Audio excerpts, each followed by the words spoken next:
My name's Rob Ellis with Section 8 Launch, and this is the last 12 years of my real estate career and experience. And this is what qualifies me to be able to work with others.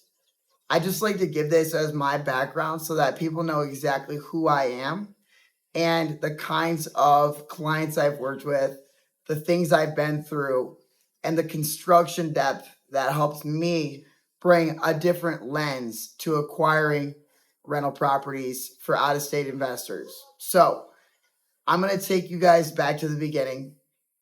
At one point, I had never been in real estate.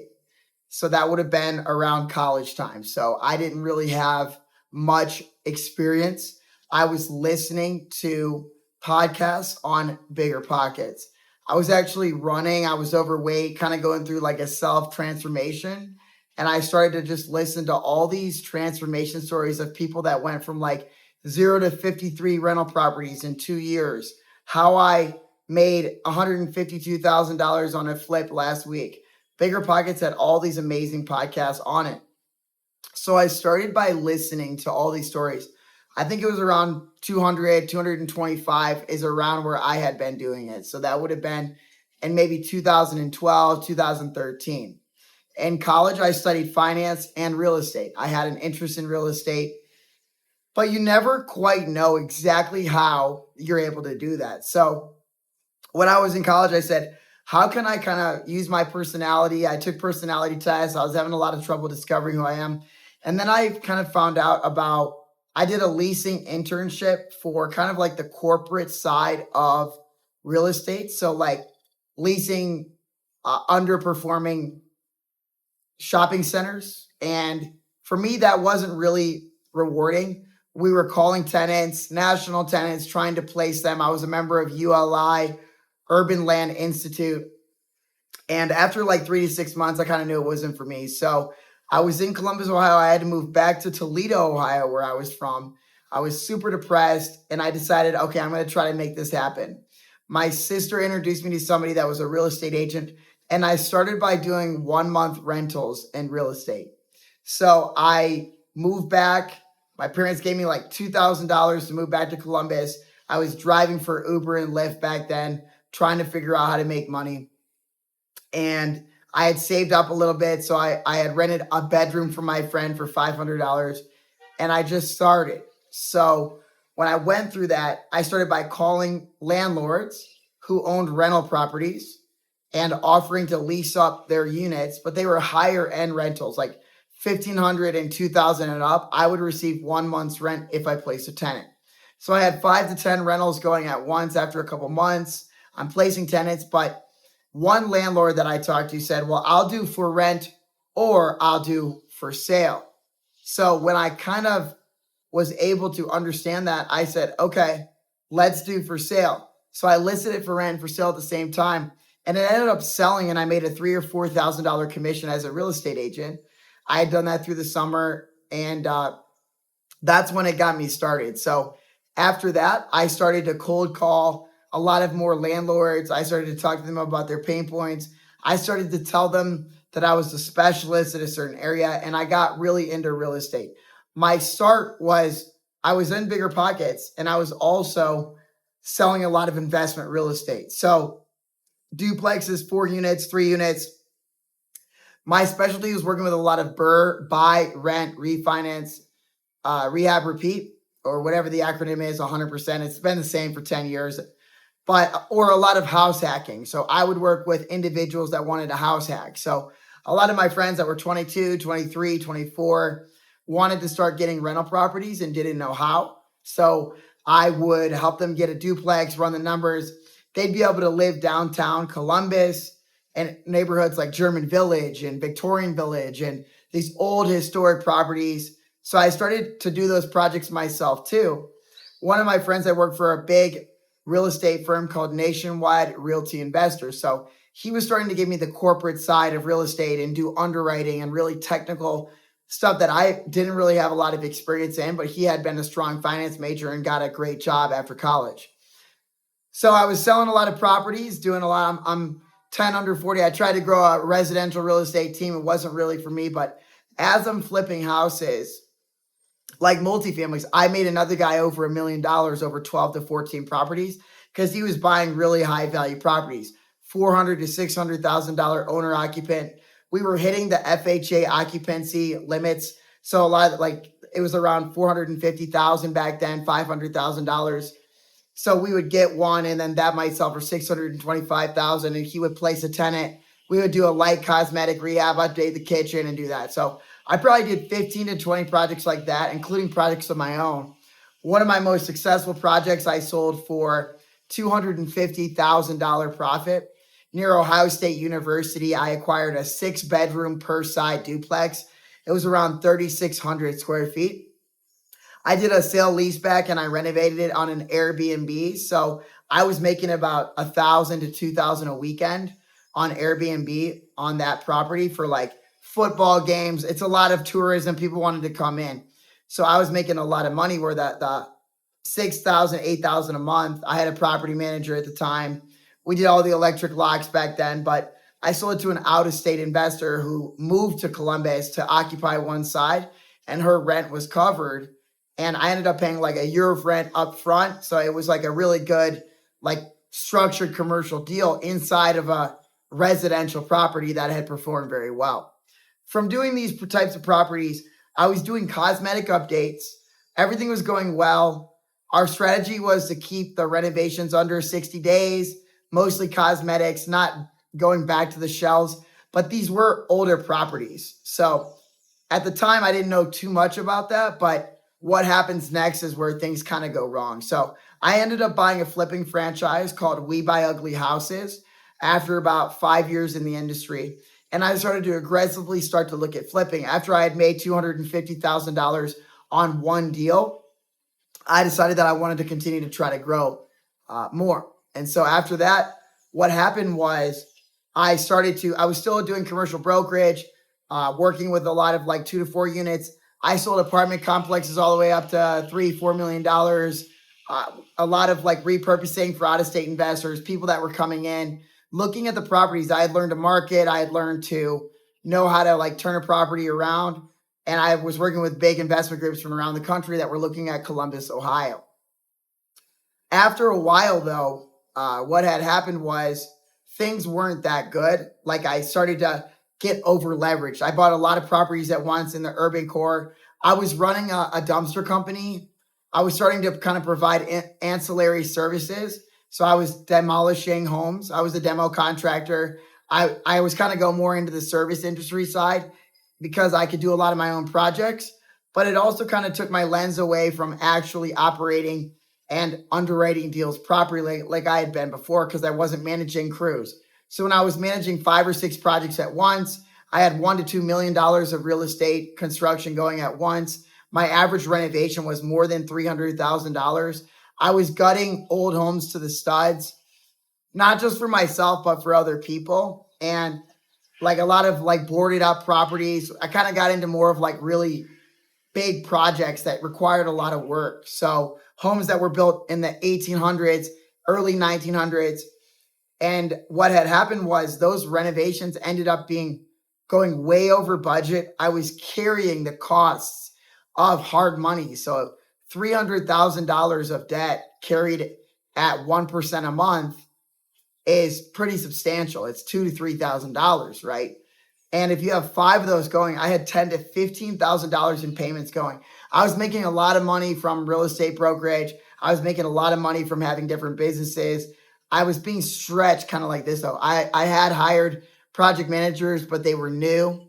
So they could be on site, but they didn't know actually how to work. So some of the way that I hired crews weren't going well. I was buying properties sight unseen at auction. I bought tax sale properties. One of my tax sale properties, me and a friend bought it for $60,000. It was like someone that never paid their Medicare bills. It was medical lien or some kind of medical government lien. We bought it, kicked them out, did really well. We flipped it, made $50,000, $60,000 on the deal, right? We did the same thing that I did before.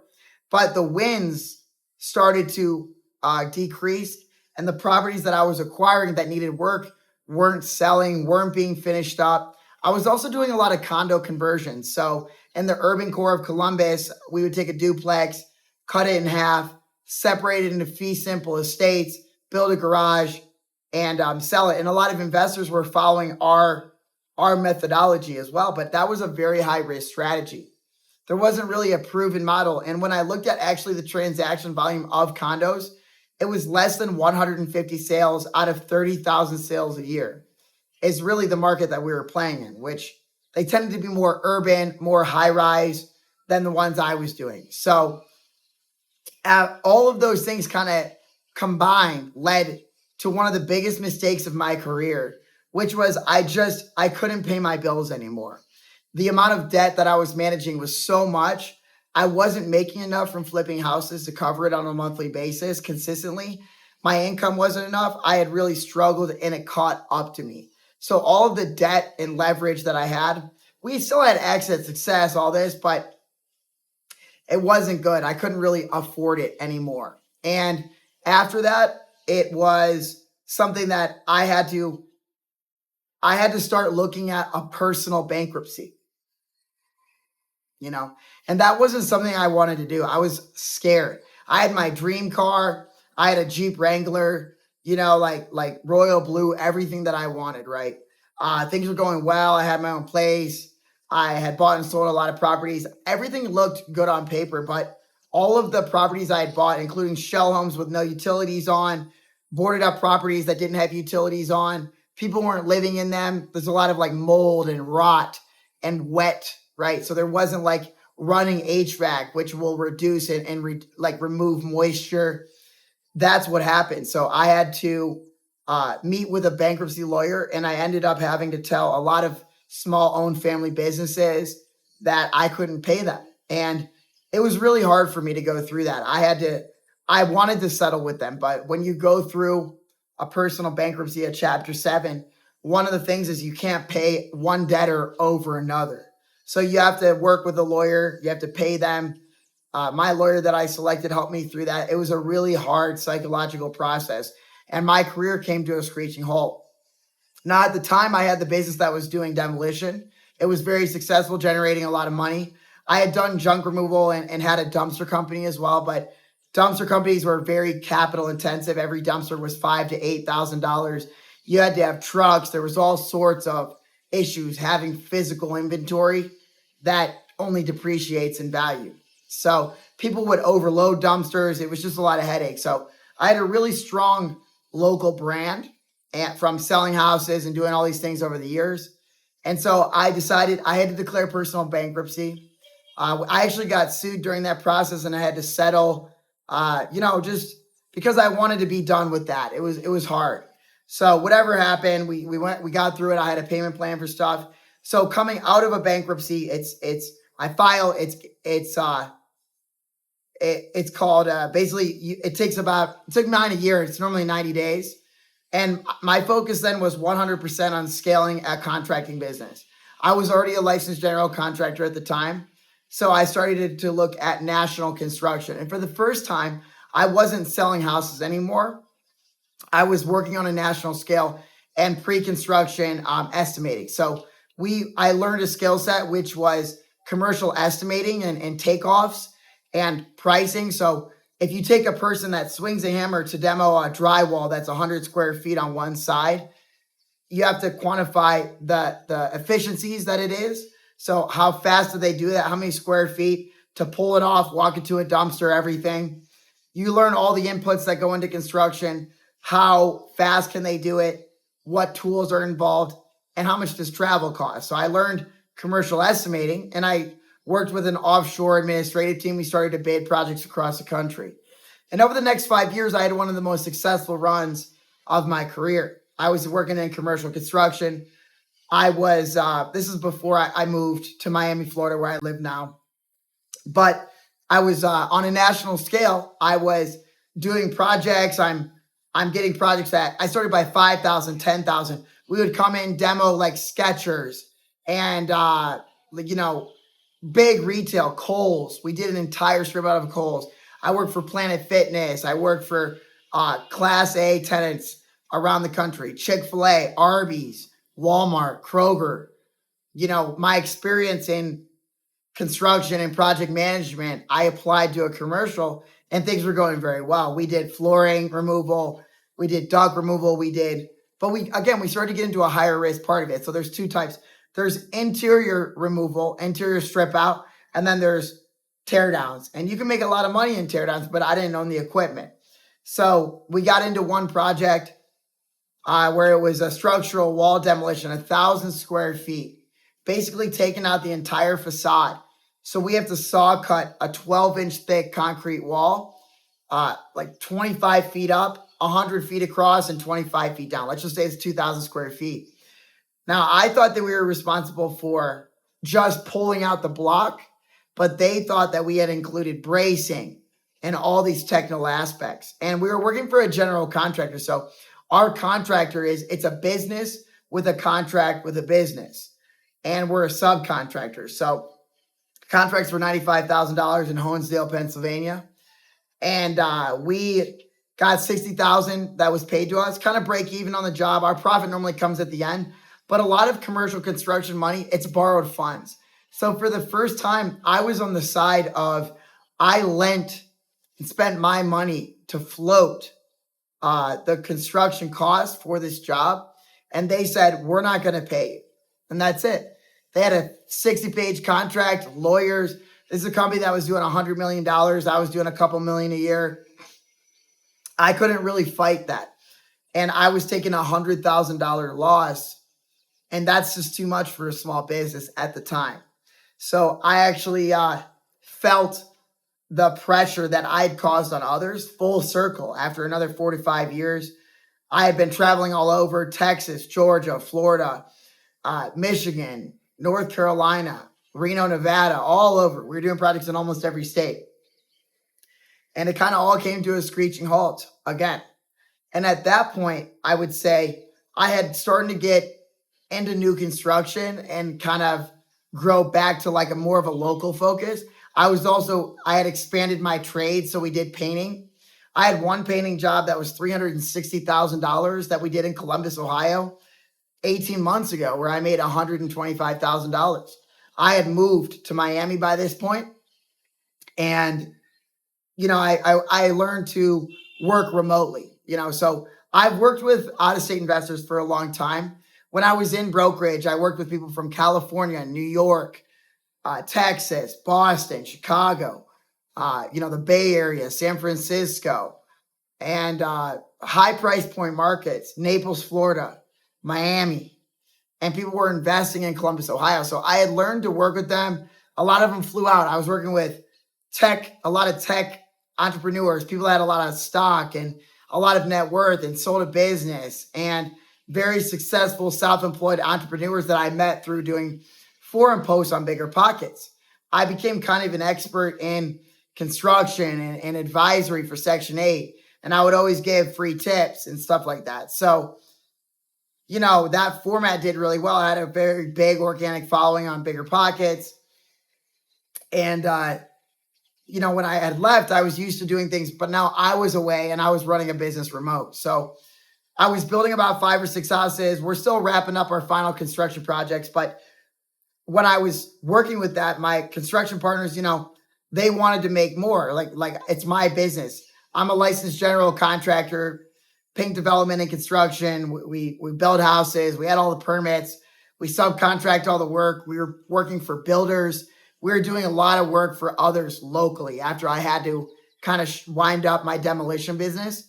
And we were kind of managing a lot of these older homes because I had a lot of experience in working in homes that were 100 years old, repurposing, putting in structural supports, framing. And I was running a lot of crews. I kind of started a painting arm that was doing very well. But over time, it just became too much to try to manage crews remotely. And for an out-of-state investor, I think as someone that has worked with people out of state that may visit and may not, I know what it's like psychologically to feel the pressure. I know what it's like not to have feedback on checking on your job sites. I know what it's like to have to put trust into others when you haven't met them. I know what it's like to not want to have to travel and spend, and you kind of feel trapped in your own mind. So, and especially when I moved away, my construction team took my clients, they cut me out of the deals, they stopped communicating with me, and I had to rebuild. So when I moved to Miami because of the opportunity. When I was in Columbus, a lot of the work that we were doing was much more national. The people that had the budgets to pay us weren't putting in stores. I did lots of stores. Like I worked at Easton Mall, Polaris Mall. We did projects for Skechers, and we did, again, multifamily work, but multifamily never paid the most. Retail always paid the most. And so I looked at moving to Florida as an opportunity to expand and start working in construction. But I ended up getting more into like content creating and online business, and I started working in high ticket. So I started to learn what it was like to close for other offers, they're called. And a lot of people, they're selling mentorships, they're selling one-day events, they're selling advice, they're selling a course, but there really wasn't a lot of demand for knowledge, right? And especially now in the last 2 years, since AI has been able to answer a lot of those questions, done for you offers and done with you offers have really exploded. And what that means, a done for you offer in real estate is we help you get the result that you're looking for in X amount of days, or you don't pay. We're so confident in our abilities that if you work with us and we don't achieve the result, we just give you your money back, or we keep working until we do, right? So you get access to us for a long time. So over 12 years, I had millions and millions of dollars of profit. I had lots of losses, millions of dollars of losses. I lost lots of businesses. I declared personal bankruptcy and went through all that. At this point, it's been more than 7 years. I went through all that and I learned all my lessons. And in the last 12 months, I was working on a done for you fix and flip offer where we help people acquire their first 3 properties and they basically pay us as a consultant. So we locate the markets, we do the underwriting, we make sure that the properties make sense. We help them get financing. We help make sure that they understand it, get the credit up, whatever's needed. And that process is something that I saw a lot of gaps in. Like a lot of people wanted 1 deal, not 3. And I remember I bought a flipping franchise in my 20s called We Buy Ugly Houses. I spent $35,000 at the time. There were 7 or 8 of us in Columbus. It was way bigger in Cleveland. There was a guy named Jeff Holtz that kind of oversaw all of it. And I was spending $5,000 a month in marketing on my own. And so my cost to acquire a house to flip might be $3,000 to $5,000. So I had been through all that. I knew the numbers, but I had to pay a salary of a buyer. I had to manage an entire flipping business. I don't think a lot of people want to manage a business or get another 40 hours placed on them. From working with out-of-state investors for a long time, what I learned is that people really want simplicity. They want you to tell them what are the top 3 markets that you're in. What is your approach to working with others? What separates you from another person I might talk to in what you do?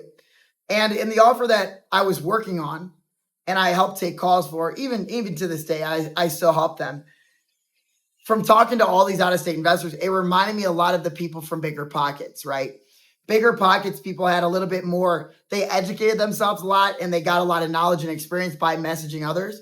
So that's always been a way that we have connected with out-of-state investors. But paid ads and growing with people that are looking at real estate and organic, people discovering you on video is something that became newer for me in the last 2 years.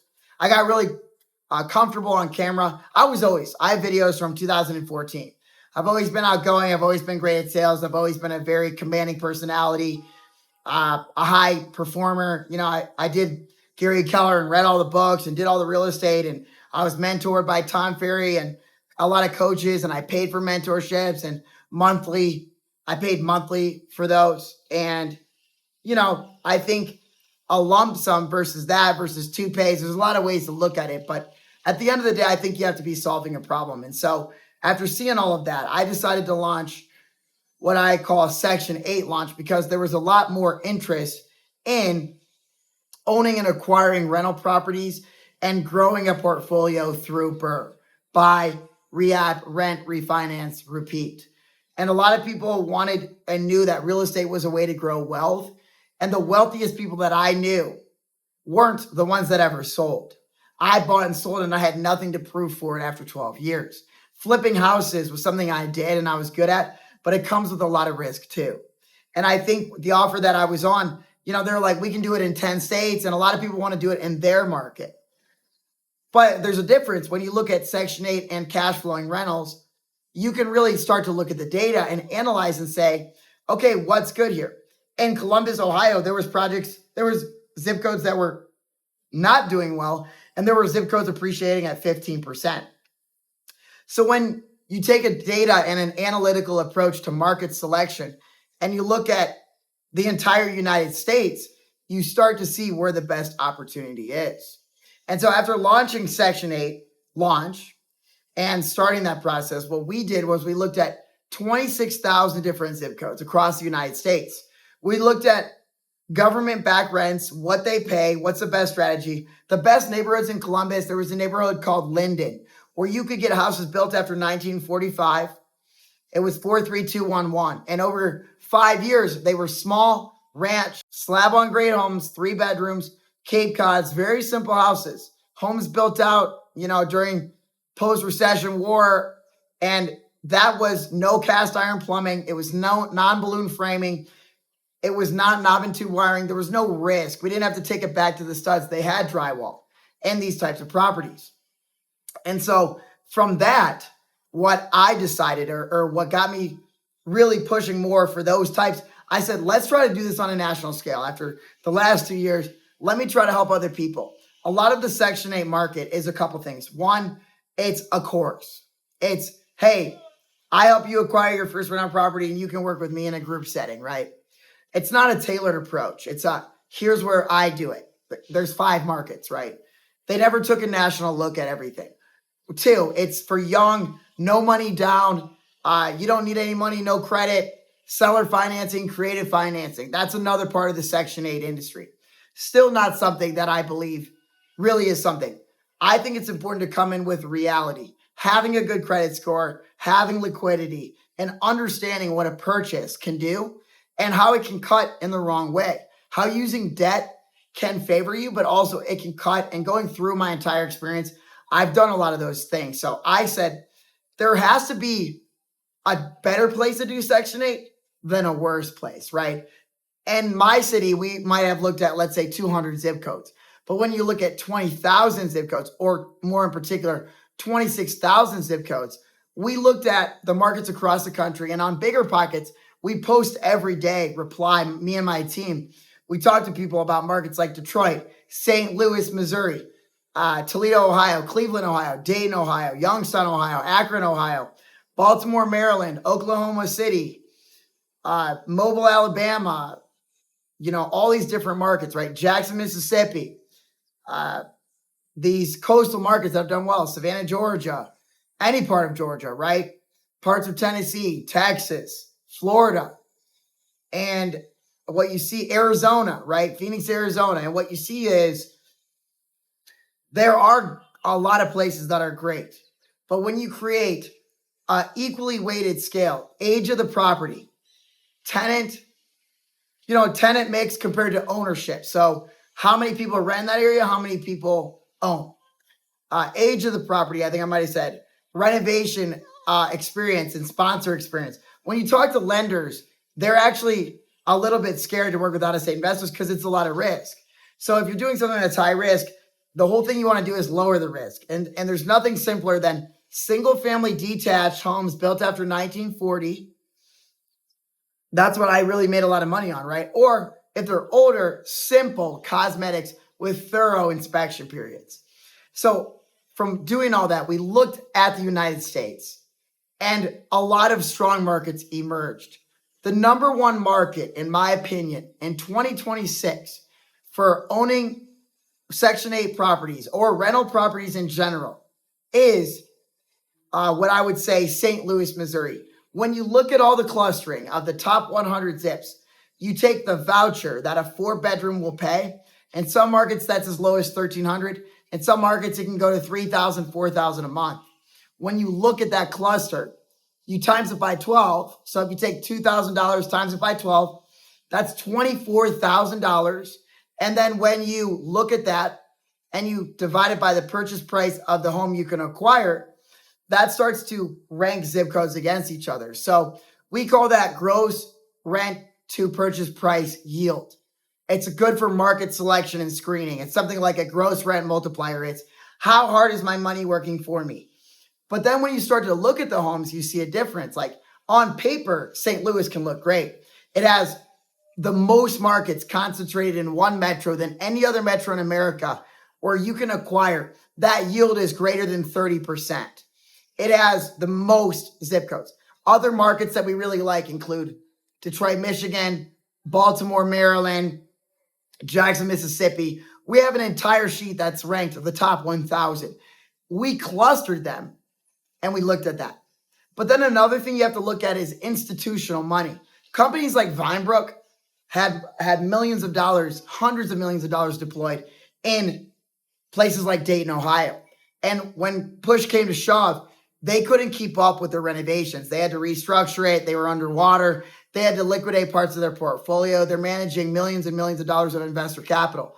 We have also talked to companies in Mississippi, Jackson, Mississippi, where they came in and couldn't. They have two sides, a technology side and a capital arm side, and they couldn't keep up with the inventory either. They were buying houses, but not renovating them. So they're sitting on all this inventory. And when you talk to other companies, I've talked to institutional money for a long time, including publicly traded companies. They don't go to markets where they can't get $1.50 per square foot for the house that's there. So they started to not even look at the Midwest markets because their rents are too low, right? So if you look at the cost of living and you adjust it with vouchers and where you can do it, you can start to put the economics in your favor. So a great example of this is Baltimore, Maryland. A 4-bedroom voucher in that metro pays about $2,600. And there are areas where you can acquire a row home for about $75,000. So the gross rent to purchase price spreads, they're older properties, but again, they're simple. You only own 2 walls, front and back, little windows, a little bit of a roof. That's it. It's not like the condo projects I was doing. And it's much more standard in a market like Baltimore that has older inventory. After looking through a lot of those, that's where the biggest delta exists and where there's large rent amounts where you can be in a great neighborhood, right, and have higher rents. So where you can charge the most rent for a 4-bedroom is one of the other screening tools that we use. And it's why markets like Baltimore can do very well. You also have to look at the lending side of things, where when you're looking to acquire an investment property, will banks lend on that? Because if you're not coming with $100,000 cash, you want to recycle, and part of your strategy is portfolio growth. Having very sophisticated lending experience, DSCR loans, portfolio loans. I dealt with investors for 10 plus years in multifamily and portfolio projects and ground up construction. I actually negotiated with companies, right, that represented hedge funds for a lot of the investors that we work with. So that's really what gives you the strength when it comes to it. It's how much can my money do for me? How fast can I do it? How little risk can I take? And how much velocity can create with long-term cash flow and steady appreciation? I think when you get the cash flow and you nestle and park your money where you can get appreciation too, which tends to be small ranch, slab on grade homes. And there are historical appreciation trends of 15% a year, even in cities like Columbus. Every metro has pockets that appreciate faster and slower, and some that lose money on a yearly basis. So that's basically what you look at. When it comes to my experience and what I've done, I believe that working with a team, especially with experience, in a done-for-you capacity and done-with-you capacity, it's really important to take time and have a very thorough onboarding process to ask and listen and approach. And our guarantee is to get you into a property within 45 days without you having to do any of the heavy lifting or any of the risk, where every question is answered, and without you having to take 20 hours managing crews and taking care of all of those things. I'm bringing 12 years of experience. I'm a licensed general contractor. I'm a licensed home inspector. I'm a licensed real estate agent. I've done hundreds of thousands of dollars of renovations per project, millions and millions of dollars of deployed capital, including my own and other investors. And when it comes to working with you, we are not opposed to any market in the United States. We also are beginning to do podcasts to educate and look at what it's like to be in those markets. So we have upcoming episodes of people, property managers that are managing 600 units in a cash flow zip saying, is this the way to do it? And those are going to be very valuable for our investors, because if there's anything I've learned, the biggest thing is confidence and trust. What the only thing that really breaks that gap or brings it closer together to where someone feels comfortable pulling the trigger is knowledge or watching the stories of other people. So I hope that you guys have learned a lot from me during this video. This is going to be featured on our channel. It's an intro to working with us. It's for our investors. It's for our clients. It's for the people that want to acquire real estate. What we do for you is help you acquire cash flowing rentals. We have packages of 1, 3, 12, and up. We work with individuals. We work with institutions. We work as asset managers, portfolio managers. We bring a lot of credibility and depth to capital placement. And if it's something that you're looking to do, we would love to work with you. You can start off by going to section8launch.com, booking a call to speak with me or my team directly. We're going to ask you a couple questions about what your goals are, where you're starting, where you want to go, where the gaps are, what we can do for you, how we can help you. And from taking calls with investors for the last 12 months, more than 10 a day, I've talked to thousands of investors over the last year and the offer that I've been on. And I know exactly what people are looking for. I know different types of personas. We've worked with nurses that want to leave their careers. We work with people that are retired. We work with people that want to lend. We work with people that want to syndicate and want to partner with us and our experience in a portfolio style and a growth style. And if you identify with any of those sentiments, I would love to have the chance to sit down and learn from you as well. Either way, we're both going to learn. We're going to be able to work together. And this is something that we want to work with others. Not every property is going to have a Section 8 voucher. The market might pay more, right? Section 8 is a great way to do it. It's a great niche to be in, but sometimes it might not be the right strategy for that particular area. And that's when local knowledge, local relationships, and 12 years of experience is going to help you make decisions and lower the risk so that you don't have to make the mistakes that I did from buying and selling transactional real estate on a high level.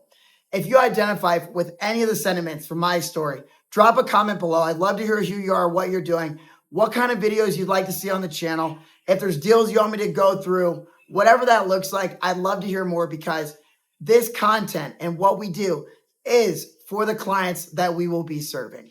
Thank you for your time. I'm looking forward to meeting with you and helping you on your journey of acquiring cash flowing rental properties and passive or active income across the United States. And let's grow together.